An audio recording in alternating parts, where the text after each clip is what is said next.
I'm thankful to art for the freedom of self-expression, the power to tell our own stories without boundaries.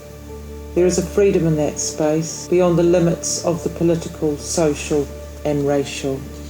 It invites me to create, to make choices, and I'm grateful for that.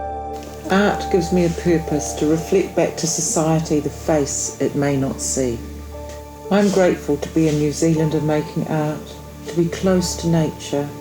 That is the soul of our storytelling, the heart of our identity, the oceans, the islands of the wider Pacific, the lines of people that journeyed to be here, the navigators.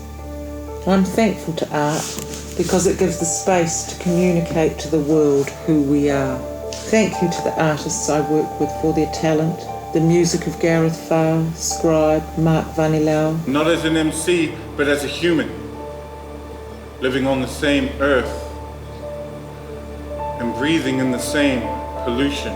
Incredible collaborators, like pieces of a map, they place their art beside my art and a greater picture of the landscape appears. During this lockdown, we can wonder who we are. We reflect, we turn to the arts. Whether we're laughing at comedy or a song from back in the day, it fills us with joy, takes us back to moments where we didn't question our freedom.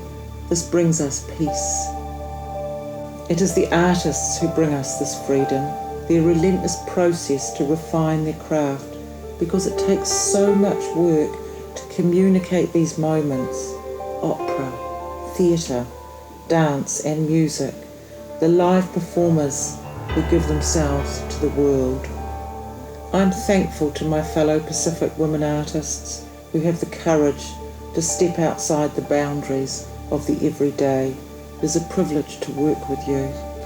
We are walking stories. Many generations survived so we can be the heroines of the story, living in the now, carrying that story into the future. As we emerge from this time, there will be power in our choices, how we walk and to where.